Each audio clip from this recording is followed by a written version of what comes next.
Praise the Lord. सभी विश्वासी भाई बहनों को प्रभु यीशु मसीह में जय मसीह की। बाइबल शिक्षा चैनल पर आप सभी का स्वागत है। हमारे इस चैनल को देखने के लिए आप इस चैनल को सब्सक्राइब करें और बेल आइकन के ऑल बटन को जरूर दबाएं, तभी आपको हमारे आने वाली हर वीडियो का नोटिफिकेशन मिलता रहेगा। आज मैं आपके लिए बाइबल की पुस्तक से मत्ती अध्याय 16 का 24 से 28 वचन लेकर आई हूँ, यीशु के पीछे चलने का अर्थ। तो चलिए भाइयों बहनों, हम वीडियो स्टार्ट करते हैं। बाइबल दर्शाती है इस अध्याय में कि लिखा है कि तब यीशु ने अपने चेलों से कहा, यदि कोई मेरे पीछे आना चाहे तो अपने आप का इनकार करे और अपना क्रूस उठाए और मेरे पीछे हो ले। यहाँ इस वचन में हम देखते हैं मेरे प्रियो कि यीशु प्रभु अपने चेलों को एक आत्मिक उन्नति के विषय सिखा रहे थे। वे सिखा रहे थे कि किस प्रकार मनुष्य प्रभु यीशु के वचनों तथा उसकी आज्ञाकारिता में चल सकता है। क्रूस उठाने का सही अर्थ क्या है? यहाँ क्रूस उठाने का सही अर्थ है मेरे प्रियो, अपने आप का इनकार करना, अपने पुराने जीवन को त्यागना तथा मसीह में नई चाल चलना। जिस प्रकार हमारे प्रभु ने अपना जीवन हमें क्रूस पर संपूर्ण दिया, उसी प्रकार हमें भी अपना संपूर्ण जीवन पवित्रताई में चलकर परमेश्वर की आज्ञाओं में बढ़कर देना है। तभी हम अपना सच्चा क्रूस उठा पाएंगे। तब आगे प्रभु ने कहा कि क्योंकि जो कोई अपना प्राण बचाना चाहे वह उसे खोएगा, और जो कोई मेरे लिए अपना प्राण खोएगा वह उसे बचाएगा। हालेलुया। अपने प्राण बचाना तथा खोने का अर्थ क्या है, यहाँ हम समझेंगे। प्राण खोना अर्थात अपने संसारिक तथा शारीरिक जीवन की अभिलाषाओं में जीने से है। जब हम प्रभु को जानते हुए, पहचानते हुए उसे नहीं अपनाते तथा पवित्रताई में नहीं चलते, और जो कुछ भी प्रभु हमें छोड़ने को या त्यागने को कहता है उसे हम नहीं छोड़ते, तो हम अपने स्वर्गीय जीवन को कभी प्राप्त नहीं कर पाते, वरन उसे खो देते हैं। यही है प्राणों का खोना। जब मृत्यु के पश्चात हम नरक में डाले जाएं, तो स्वाभाविक है कि हम अपने प्राणों को खोएंगे। और यदि हम परमेश्वर की आज्ञाओं में और उसके वचनों में आज्ञाकारिता से चलते हैं और गुनाहों से मन को फिराते हैं और परमेश्वर की वाचा के अनुसार ही जीवन को जीते हैं, तो हम अपने प्राणों को बचाते हैं और फिर हम अनंत जीवन के वारिस हो पाते हैं। यह है प्राणों को बचाना। तब आगे प्रभु कहते हैं कि यदि मनुष्य सारे जगत को प्राप्त करे और अपने प्राण की हानि उठाए तो उसे क्या लाभ होगा, या मनुष्य अपने प्राण के बदले क्या देगा। इसका अर्थ यह है मेरे प्रियो कि मनुष्य संसारिक वस्तुओं में ही अपना जीवन ढूंढता है तथा उसे ही जीवन का आनंद समझता है, जबकि वह यह भूल जाता है कि यह सब तो नाशवान वस्तुएं हैं, यह एक दिन यही समाप्त हो जाएंगी। वह भूल जाता है कि यदि वह परमेश्वर की आज्ञाओं में ना चले तो वह अपने प्राण की हानि करेगा। प्राण की हानि अर्थात अनंत जीवन को ना पाना तथा नरक में डाले जाना, जिसकी पीड़ा कभी समाप्त ही नहीं होती। यही है प्राणों की हानि, क्योंकि संसार तथा संसार की वस्तुएं हमें अनंत जीवन नहीं दे सकती। वे तो केवल परमेश्वर की आज्ञाओं पर चलने से ही हमें मिलता है। चाहे हम कितनी ही भोग विलास की वस्तुएं बना ले अपने जीवन में, वे हमें अनंत जीवन कभी प्रदान नहीं कर सकती। वह हमारा प्राण कभी बचा नहीं सकती। इसीलिए वहां लिखा है कि मनुष्य अपने प्राण के बदले क्या देगा। जैसा आज आपने देखा ही होगा कि पैसा मनुष्य को इस महामारी से भी नहीं बचा पाया, अर्थात वह अपने प्राण को पृथ्वी पर भी और पृथ्वी के बाद भी नहीं बचा पाए, बहुत पैसा होने के बावजूद भी।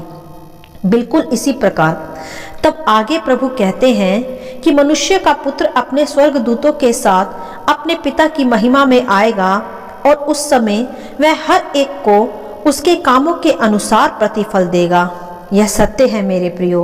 वह दिन आता है जब परमेश्वर का आगमन होगा तथा वह हर एक मनुष्य को उसके कामों के अनुसार प्रतिफल देगा, क्या बुरा क्या भला।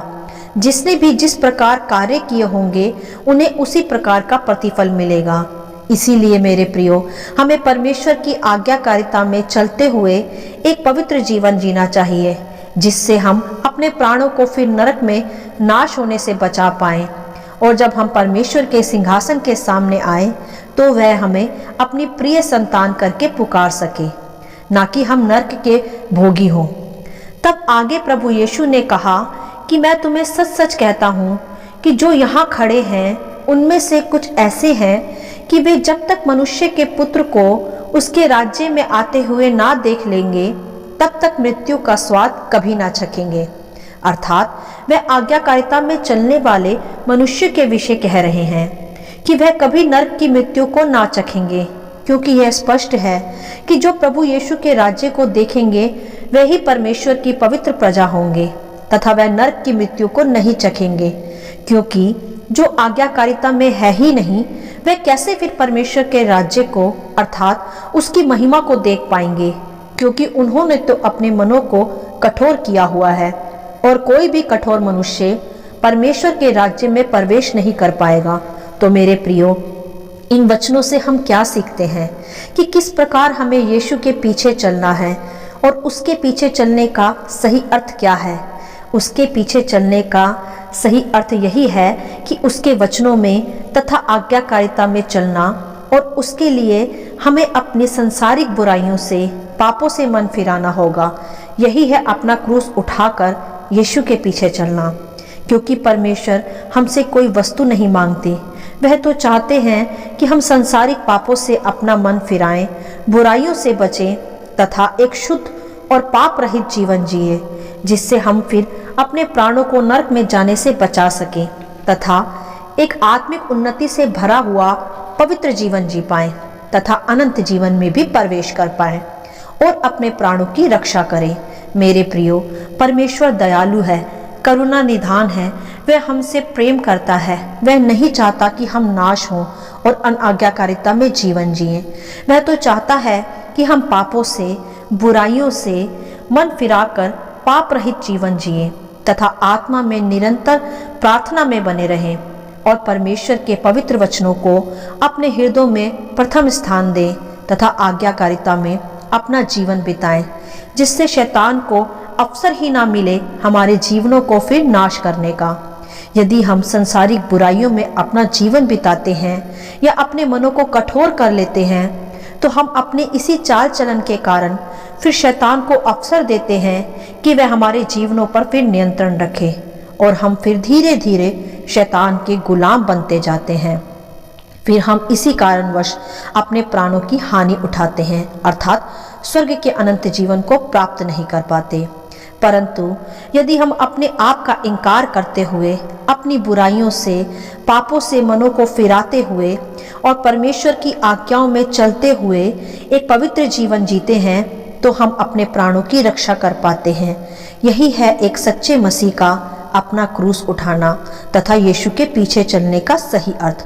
तो भाइयों बहनों, आइए हम जांचें अपने मनों को इन वचनों के अनुसार कि क्या हम सही रीति से यीशु के पीछे चलते हैं या नहीं।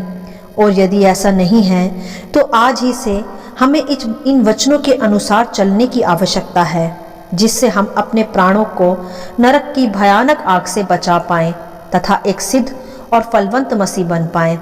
जैसे प्रभु यीशु हमें हर घड़ी वचनों के अनुसार चलना सिखाते हैं, जैसे वह अपने शिष्यों को भी सिखा रहे हैं कि मेरे पीछे चलने का सही अर्थ क्या है और क्रूस उठाना क्या है। क्योंकि मेरे प्रियो, परमेश्वर ने इस पृथ्वी पर आकर एक पवित्र जीवन जिया और हर बुराइयों से, हर पाप से अपने मन को फिराकर अनंत जीवन में परमेश्वर की दाहिनी ओर एक स्थान को पाया। तो भाइयों बहनों, आप भी अपना अपना क्रूस उठाएं और प्रभु यीशु के पीछे चलें, तभी आप अनंत जीवन को प्राप्त कर पाएंगे तथा पृथ्वी पर भी एक आनंदित, भरपूरी से भरा हुआ, शांतिपूर्वक जीवन जी पाएंगे। हालेलुया। आशा करती हूँ इन वचनों का संक्षिप्त विवरण आप सभी को समझ में आया होगा। परमेश्वर आपको अपनी पवित्र आत्मा की भरपूरी से सदा भरता रहे। आप इसे दूसरों के साथ भी बांट सकते हैं, क्योंकि हमारे प्रभु यीशु मसीह की यही इच्छा है। आमीन and God bless you all.